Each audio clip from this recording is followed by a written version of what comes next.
दोस्तों, जैसा कि आप सब जानते ही हैं कि 1 सितंबर से अनलॉक 4 यानी कि लॉकडाउन खुलने का चौथा चरण स्टार्ट हो जाएगा। तो उसके तहत क्या क्या खोला जाएगा वो गाइडलाइंस तो अभी आनी बाकी हैं, लेकिन एक चीज तो पक्की है और वो ये कि दिल्ली मेट्रो तो चलेगी। तो क्या चेंजेस होंगे जब दिल्ली मेट्रो वापस स्टार्ट होगी, जानेंगे हम आज के अपने इस वीडियो में। आप बने रहिए आपके अपने चैनल इन्फो कैप्सूल पर।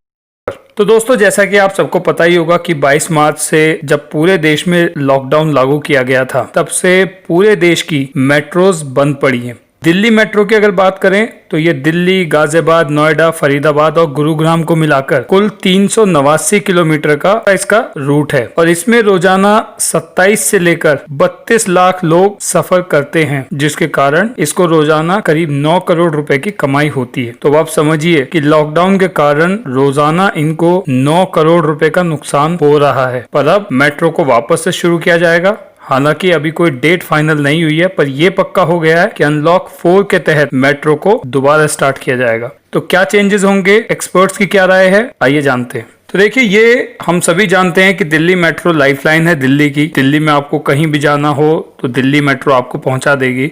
अगर थोड़ी देर के लिए भीड़ को नजरअंदाज कर दिया जाए तो इतने कम किराए में काफी तेज और कंफर्टेबली ये आपको आपके डेस्टिनेशन तक पहुंचा देगी। तो अब अनलॉक प्रक्रिया के चौथे चरण में हम पहुंच चुके हैं और सरकार पर भी इकोनॉमी को लेकर काफी दबाव है। इसके साथ अगर दिल्ली में हम कोविड-19 संक्रमण की स्थिति देखें तो देखिए, एक समय लग रहा था कि देश की राजधानी होने के साथ साथ दिल्ली कोविड-19 की भी राजधानी बन जाएगी, लेकिन फिर इतना बेहतरीन तरीके से इसको कंट्रोल किया गया है कि आज के समय सिर्फ 20,000 एक्टिव कोविड-19 के केस बचे हैं। रिकवरी रेट भी दिल्ली में 90% से ऊपर चल रहा है और लगातार इम्प्रूव ही होता जा रहा है। रोजाना नए केस भी काफी कम आ रहे हैं, लगभग 1500 केस रोजाना आ रहे हैं। तो ये दिल्ली के लिए एक बहुत बड़ी राहत की बात है। इन सब चीजों को देखते हुए सरकार ने ये निर्णय लिया है कि दिल्ली मेट्रो को वापस से चालू किया जाए। पर अब ऐसे ही मेट्रो को नहीं खोला जा सकता, कहीं ऐसा ना हो कि स्टेप कंट्रोल में आई हुई स्थिति को वापस आउट ऑफ कंट्रोल कर दे। इसलिए दिल्ली मेट्रो ने union ministry of housing and urban affairs के साथ मिलकर स्टैंडर्ड ऑपरेटिंग प्रोसीजर यानी कि SOP तैयार किया है। तो मेट्रो कब चलेगी, ये डिसीजन सभी स्टेक होल्डर से डिस्कस करने के बाद ही लिया जाएगा, जिसमें DMRC जो कि दिल्ली मेट्रो रेल कॉर्पोरेशन है, वो एक पार्टी है और उसने कहा है कि सिर्फ 2 दिन के नोटिस पर वो लोग पूरी तरह तैयार होंगे दिल्ली मेट्रो को वापस चालू करने के लिए। DMRC के अलावा ये decision union ministry of housing and urban affairs और दिल्ली गवर्नमेंट मिलकर लेंगे कि कब से वापस मेट्रो को चालू करना है। अब हालांकि इन तीनों ने इसको वापस से चालू करने के लिए हरी झंडी दे दी है, तो मेट्रो तो अब अनलॉक फेज 4 में चलेगी, बस अब कोई तारीख आने की देर है। अब कुछ लोग यहाँ सवाल पूछ रहे हैं कि क्या मेट्रो को चालू करना चाहिए, जबकि अभी भी दिल्ली में रोजाना 1000 से ज्यादा कोविड-19 के केस आ रहे हैं। तो देखिए, इस पर दिल्ली सरकार का कहना है कि इस लॉकडाउन के कारण हमारी अर्थव्यवस्था को काफी बड़ा नुकसान हुआ है। हालांकि स्थिति को देखते हुए हमने बाजार, होटल, रेस्टोरेंट और यातायात के बाकी मोड्स को फेज 3 में ही खोल दिया था, पर फिर भी यातायात सुविधा पूरी तरह दुरुस्त न होने के कारण ये सभी बिजनेस चल नहीं पा रहे हैं। बाजारों में अभी भी रौनक वापस नहीं आ पाई है, तो इसमें वापस जान फूंकने के लिए मेट्रो को चलाना ही होगा।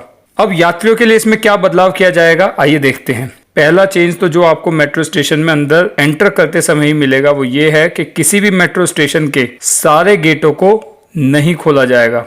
कुछ ही गेट होंगे जिनसे आप मेट्रो स्टेशन के अंदर जा पाएंगे या बाहर आ पाएंगे। किसी भी मेट्रो स्टेशन की पार्किंग को चालू नहीं किया जाएगा ताकि ओवर क्राउडिंग पर रोकथाम लगाई जा सके। तीसरा, स्टेशन के अंदर आने के लिए आपको लाइन लगानी पड़ेगी। अब आप पहले की तरह टहलते हुए अंदर नहीं आ पाएंगे। लाइन में भी आपको सोशल डिस्टेंसिंग का पालन करना होगा, मतलब आपको अपने आगे और पीछे खड़े हुए व्यक्ति से कम 6 फीट का डिस्टेंस बनाए रखना पड़ेगा। इन सभी के लिए ज्यादा से ज्यादा प्राइवेट गार्ड्स की नियुक्ति की जाएगी ताकि इन गाइडलाइंस का ठीक तरह से पालन किया जा सके। इसके बाद आपको मास्क पहनना मैंडेटरी होगा। आपकी CISF के जवानों द्वारा थर्मल स्क्रीनिंग भी की जाएगी और अगर आपका बॉडी टेम्परेचर एक लिमिट से ज्यादा पाया जाता है तो आपको मेट्रो स्टेशन के अंदर जाने की अनुमति नहीं दी जाएगी। आरोग्य सेतु ऐप, हालांकि एसओपी में इसको मैंडेटरी नहीं बताया गया, पर फिर भी अथॉरिटीज आपको ये ऐप डाउनलोड करने के लिए प्रोत्साहित करेंगी। फिर सवाल आता है कि एक बार में कितने लोग मेट्रो में सवारी कर सकेंगे। तो देखिए, तक एक बार में 2 से लेकर 2500 तक लोग सफर करते थे, पर अब 500 से ज्यादा लोग इसमें एक बार में सफर नहीं कर पाएंगे। उसके बाद टोकन से संक्रमण फैलने के खतरे को देखते हुए न सिर्फ टोकन बल्कि कैश ट्रांजैक्शंस को भी प्रतिबंधित किया जाएगा। लोगों को स्मार्ट कार्ड और कैशलेस ट्रांजैक्शन इस्तेमाल करने होंगे जब तक कि कोविड-19 पूरी तरह समाप्त नहीं हो जाता। इसी तरह स्मार्ट कार्ड को रिचार्ज करने के लिए भी आपको अपना डेबिट या क्रेडिट कार्ड स्वाइप करना होगा, या आप किसी मोबाइल वॉलेट जैसे पेटीएम, अमेजॉन पे इनका इस्तेमाल कर सकते हैं। स्टेशन पर लगी टिकट वेंडिंग मशीन्स भी कैश एक्सेप्ट नहीं करेंगी। इसके बाद मेट्रो स्टेशन के अंदर कंटिन्यूअसली सैनिटाइजिंग होती रहेगी। स्टेशन के अंदर भी आपको सोशल डिस्टेंसिंग का पालन करते हुए कम से कम 6 फीट की दूरी बनाए रखनी होगी। स्टेशन के अंदर लगी लिफ्ट में 3 से ज्यादा लोगों को अनुमति नहीं दी जाएगी।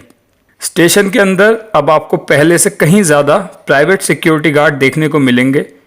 स्टेशन के अंदर टॉयलेट्स को पहले से ज्यादा जल्दी सैनिटाइज किया जाएगा।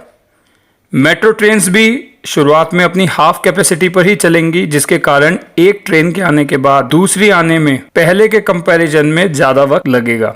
धीरे धीरे जैसे स्थिति सुधरेगी, ये ट्रेन्स की संख्या बढ़ा दी जाएगी। ट्रेन्स के अंदर अब आपको आपके पास वाले यात्री से एक सीट छोड़कर बैठना होगा, और अगर आप खड़े हैं तो भी आपको कम से कम 1 मीटर की दूरी अपने साथ वाले यात्री से बनाकर रखनी पड़ेगी। इसको चेक करने के लिए ट्रेन्स के अंदर भी गार्ड्स को तैनात किया जाएगा।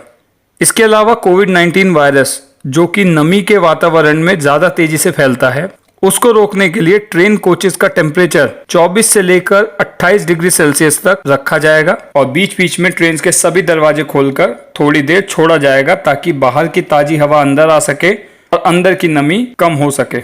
दोस्तों, फिलहाल अभी इसके चालू होने की कोई डेट नहीं आई है, तो देखना होगा कि कब से इसको वापस चालू किया जाता है। बहुत सारे फैक्टर्स को ध्यान में रखते हुए मेट्रो को वापस से चालू करने का निर्णय लिया गया है। अब ये सही है या गलत, इसमें हम सबकी अलग अलग राय हो सकती है, पर इसको चालू करने का मतलब ये बिल्कुल भी नहीं है कि कोविड-19 का खतरा अब टल गया है। हम लोगों को अभी भी पहले की तरह ही इससे अपना बचाव करना है, सतर्क रहना है, जितना हो सके अपने घरों में ही रहें ताकि आप और आपका परिवार इस बीमारी से सुरक्षित रह सके। तो दोस्तों, ये था एनालिसिस इस पूरे टॉपिक का। आशा करता हूँ यहाँ आपको कुछ जानने को मिला होगा। अगर आपको ये वीडियो पसंद आया हो तो इसे लाइक कीजिए, चैनल को सब्सक्राइब कीजिए और बेल आइकन को प्रेस कीजिए।